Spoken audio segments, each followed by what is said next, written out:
Hi friends, welcome to Indian Recipes Tamil. நம்ம இன்னைக்கு தீபாவளி ஸ்பெஷலா கலகலா கேக் எப்படி செய்யறதுன்னு பார்க்க போறோம்.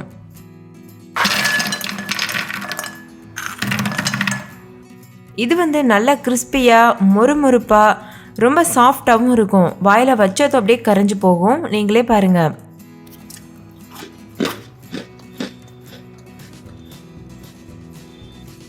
இந்த ரெசிபி ஒரு மாசம் ஆனா கூட கெட்டும் போகாது. இதை சில பேர் மைதா பிஸ்கட்டுன்னு சொல்லுவாங்க. ஏன்னா இது மைதா மாவில் பண்ணுறோம். நீங்கள் மைதா மாவுக்கு பதிலாக அப்படியே கோதுமை மாவு கூட ரீப்ளேஸ் பண்ணலாம். இப்போ இந்த ரெசிபி பண்ணுறதுக்கு ஒரு மிக்சிங் பவுலில் 2 கப் அளவு மைதா மாவு சேர்த்துக்கோங்க. இது 400 கிராம் அளவு மைதா மாவு இருக்கும். இந்த மைதாவுக்கு பதிலாக அப்படியே நீங்கள் 400 கிராம் அளவு கோதுமை கூட சேர்த்துக்கிறலாம். இப்போ இது ஒரு ஓரமாக வச்சுட்டு ஒரு மிக்சி ஜாரில் 1/2 கப் அளவு சர்க்கரை சேர்த்துக்கோங்க. இது 100 கிராம் அளவு சர்க்கரை இருக்கும். கூடவே 3லேருந்து 4 ஏலக்காய் சேர்த்துட்டு நைஸாக இதை பொடி பண்ணிட்டு வந்துடலாம்.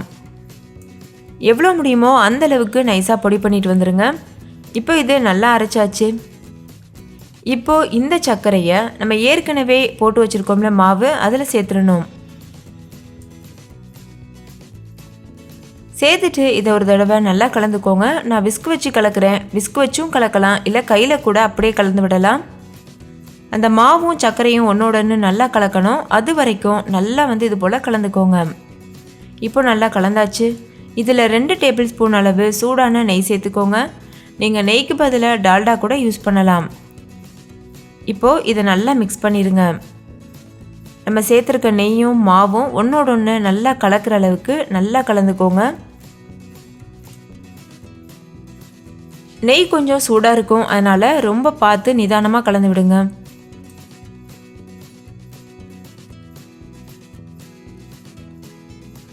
நல்லா கலந்ததுக்கப்புறமா கையில் கொஞ்சம் மாவு எடுத்து இறுக்கமாக இந்த மாதிரி பிடிச்சி பார்த்தீங்கன்னா ஒரு ஷேப் ஃபார்ம் ஆகணும். அப்போ தான் நீங்கள் சேர்த்த நெய் கரெக்டான ரேஷியோவில் இருக்குன்னு அர்த்தம்.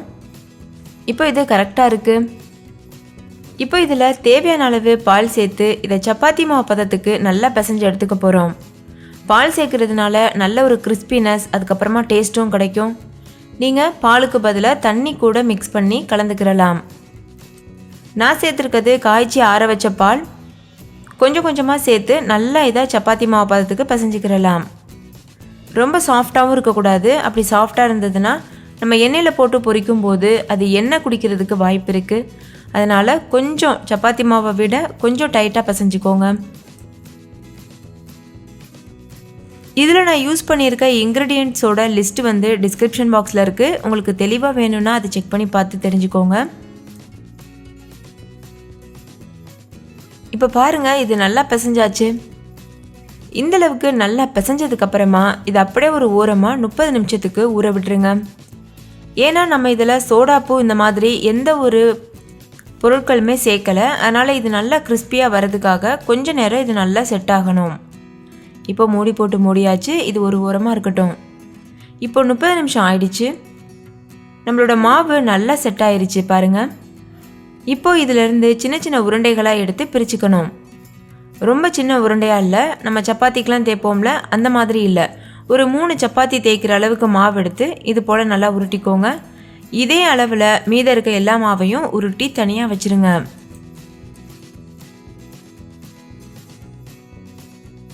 இப்போ ஒரு பூரிக்கட்டையில் கொஞ்சம் போல் மாவு சேர்த்துக்கோங்க. நான் மைதா மாவு சேர்த்துருக்கேன். நீங்கள் கோதுமை மாவு கூட யூஸ் பண்ணலாம். சேர்த்துட்டு நம்ம ஏற்கனவே உருட்டி வச்சுருக்க மாவுலேருந்து ஒரு உருண்டை எடுத்து இது போல் வச்சுட்டு கொஞ்சம் தடிமனாக இதை நம்ம திரட்டிக்க போகிறோம். ஒரு 1/4 இன்ச் அளவு தடிமன் இருந்தால் போதும். ரொம்ப தடிமனாக இருக்கணும்னு அவசியம் இல்லை.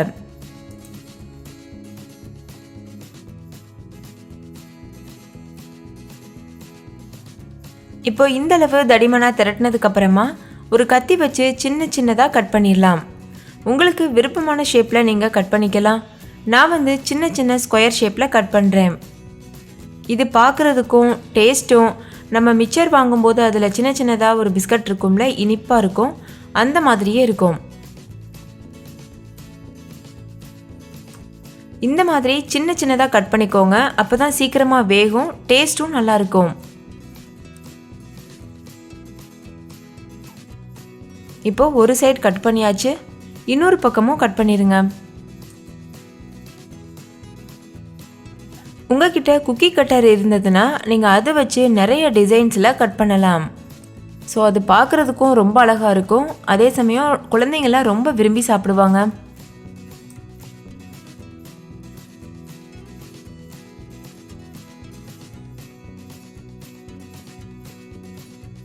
இப்போ பாருங்கள், சின்ன சின்னதாக நம்ம கட் பண்ணியாச்சு.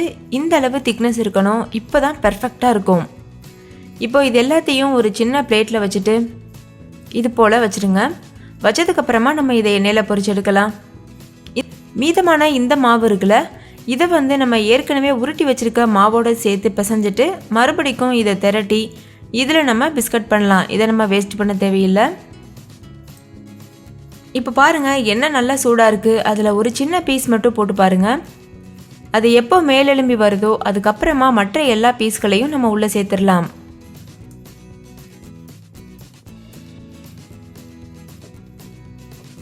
இப்போ பாருங்கள், இது மேலெலும்பி வந்துருச்சு. இதுக்கப்புறமா நம்ம எடுத்து வச்சுருக்க மற்ற பீஸ்களை உள்ளே சேர்த்துடலாம்.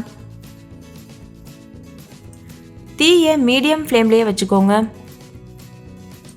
இந்த மாதிரி நீங்கள் ஒன்றொன்றாவும் சேர்க்கலாம். இல்லைனா நம்ம தட்டில் எடுத்து வச்சுருக்கோம்ல, அதை அப்படியேவும் சேர்த்துடலாம். ஆனால் எண்ணெயுடைய ஓரத்துலேருந்து மெதுவாக கிட்டத்தில் போய் சேர்க்கணும். இல்லைனா கையில் தெறிக்கிறதுக்கு வாய்ப்பு இருக்குது. இது வந்து நல்லா பழக்கப்பட்டவங்க வந்து சேர்க்குறதுக்கு ஈஸியாக இருக்கும். பிகினர்ஸ்க்கு நான் ஒரு டிப்ஸ் சொல்லித்தரேன். அதை நீங்கள் ஃபாலோ பண்ணுங்கள். அப்போ உங்களுக்கு பயம் இல்லாமல் பண்ண முடியும். அதே சமயம் கையில் தெரிச்சிடாமல் இருக்கும். அந்த டிப்ஸை நான் 2வது பேட்ச் பொரிக்கும் போது சொல்லியிருக்கேன். இப்போ இது நல்லா பொரியட்டும். இதை 2 பக்கம் திருப்பி விட்டு நல்லா கோல்டன் ப்ரௌன் கலர் வந்ததும் வெளியில் எடுத்துடலாம். எல்லா பக்கமும் ஒரே கலரில் வந்தால் தான் பெர்ஃபெக்டாக இருக்கும். ஒரே மாதிரி வெந்தும் வரணும். அந்த மாதிரி இருக்கிறதுக்காக இடையிடையில் இது போல் கலந்து விட்டுட்டே இருக்கணும். நம்ம அப்படியே விட்டுட்டு வேறு வேலை பார்க்க போயிட்டோன்னா கண்டிப்பாக இது ஒரு சைடு மட்டும் டார்க்கான கலர்லேயும் இன்னொரு பக்கம் ரொம்ப லைட்டான கலர்லேயும் இருக்கும். அதனால் இடையிடையில் இது போல் கவனமாக கலந்து விட்டுட்டே இருங்க.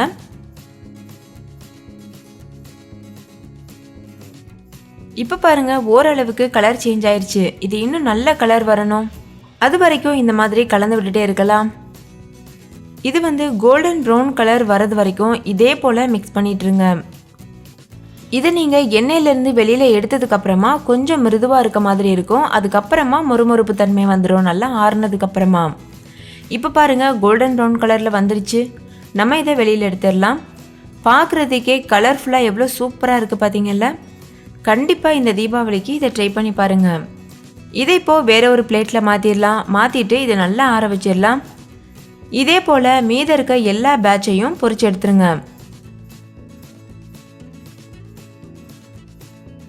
இப்போது பிகினர்ஸ்க்கு நான் ஒரு டிப்ஸ் சொல்கிறேன்னு சொல்லியிருந்தேன்ல, அது வந்து நம்ம அரிக்கரண்டியிலேயே நீங்கள் அந்த ஒவ்வொரு பிஸ்கட்டையும் எடுத்து வச்சுட்டு அதுக்கப்புறமா கரண்டியோட உள்ளே வச்சு இது போல் சேர்த்துருங்க. அப்போது உங்களுக்கு வெளியில் தெரிக்காது. அவ்வளோதான், நம்மளுடைய மொறுமொறுப்பான மைதா பிஸ்கட் சூப்பராக தயாராகிருச்சு. நீங்களும் கண்டிப்பாக ட்ரை பண்ணி பாருங்கள். ட்ரை பண்ணிவிட்டு உங்கள் எக்ஸ்பீரியன்ஸ் எப்படி இருந்ததுன்னு கமெண்ட்லேயும் கூட ஷேர் பண்ண மறந்துடாதீங்க. இந்த வீடியோ பிடிச்சிருந்தா லைக் பண்ணுங்கள். உங்கள் ஃப்ரெண்ட்ஸ் கூட நிறைய ஷேர் பண்ணுங்கள்.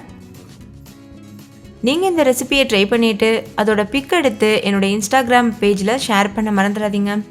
அதோட லிங்க் இந்த வீடியோவுக்கு கீழே இருக்க டிஸ்கிரிப்ஷன் பாக்ஸில் இருக்குது.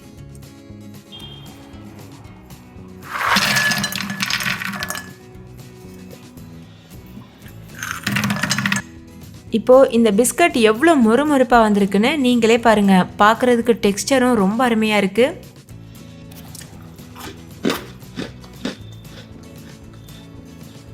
ஓகே ஃப்ரெண்ட்ஸ், இன்னொரு சூப்பரான ரெசிபியோட நான் உங்களை சந்திக்கிறேன். அதுக்கு முன்னாடி நம்ம சேனல் இந்தியன் ரெசிபிஸ் தமிழை சப்ஸ்கிரைப் செய்யாத நண்பர்கள் சப்ஸ்கிரைப் செய்துக்கோங்க. தேங்க்யூ, பாய்.